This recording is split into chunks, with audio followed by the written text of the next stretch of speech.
What are we doing, a video? Or am I just paying you to sit in your fucking ass all day?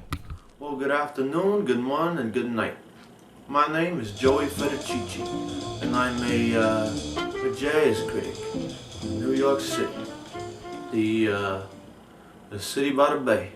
Well, I decided to become a jazz critic because, I just think that jazz is the fucking dumbest, fucking stupidest fucking shit you could put in your fucking ears.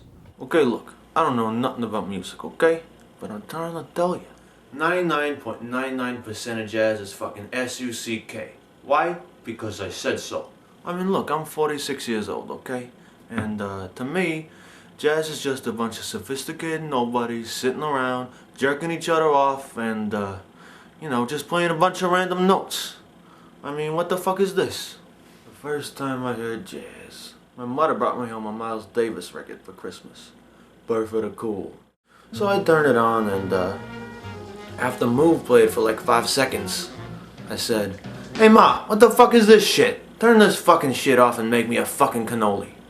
It had some nice little horn lines by some chick named Jill Evans, but look, I'm 53 years old, and I know baloney when it gets shoved down my fucking ear. Birth of the Cool, huh? Well, must have been a stillbirth, cause I threw it in the fucking trash. But for some reason with jazz, everybody's always telling you to listen to the masters. So I did it out of spite, just to be able to shit on jazz some more. So some dickhead made me listen to this obscure douchebag that nobody fucking talks about anymore. Charlie Parker. Charlie Parker, what does he think he is, some kind of fucking ballet service? So Charlie Parker, I actually just saw this movie about your life. It has the Michael Keaton, and he thinks he's some kind of Birdman.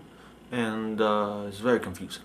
Well, last time I saw something that fucking shitty, well, I was in Jersey and I looked around. I mean, look, I'm 68 years old, okay? And I know a washed up fucking junkie when I see one. So I threw it in the fucking trash. And then for some goddamn reason, this fucking dicklicker makes me listen to this bitch, Ella Fitzgerald. Well, I don't know if Fitzgerald knocking at the door, but if it is, would you please tell him to take this fucking trash bag full of Ella records and put it in a fucking dumpster? I mean, skibbity-dop-doop-dop? How about skibbity shut the fuck up?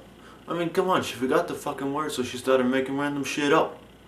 Actually, sounds like one of our former presidents. And anyway, I thought that back then women were supposed to stay in their fucking place, making cannolis and babies. I mean, look, I'm 79 years old, okay? And I know when to tell a woman to shut her goddamn fucking mouth. When she opens it. I'm gonna tweet this one on Instagram.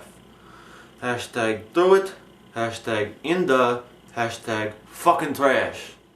And then some preachy douchebag told me how goddamn sick with this fucking John Coltrane fella is. I mean, he's got an okay sound, but sometimes he just plays too many notes, you know?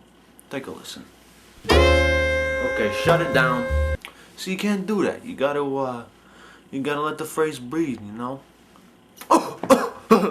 I mean, I'm sorry, but any guy who practices for fucking 22 hours a day needs to get a fucking girlfriend. Or boyfriend. I mean, come on, a love supreme? How about a love who premeditatedly murdered his own fucking social life? I mean, 26 too? How about I'll give you $26 to take this fucking trash bag full of Coltrane records down to the fucking dumpster? Okay, look, I'm 21 years old, okay? And, I know when sheets of sound should be sheets of fucking toilet paper shoved into a fucking saxophone so it can't make any more of that goddamn squeaking noise. You know where I put my quote-unquote beloved Coltrane records? Well, I'll give you a hint. It's in Jersey and it's in a fucking dumpster. Right next to a big pile of gluten-free cannolis. And then some fucking Dick Van Dyke told me I had to listen to this whack job, Thelonious Monk. You know, I swear he's just banging on the piano. He doesn't know what the fuck he's doing. Actually, some European dude did some nice little covers of these shitty monk songs and made them like 1,000 times better. But all in all, it's a bunch of fucking crap. I mean, look, I'm 13. I'm a little 13-year-old boy. Just figured out how this fucking junk works. And the only good monk I know is a fucking detective, and he's always fucking scared. Well, you needn't move this fucking trash bag of monk records to the recycling, 'cause ain't nobody's ever gonna fucking reuse them.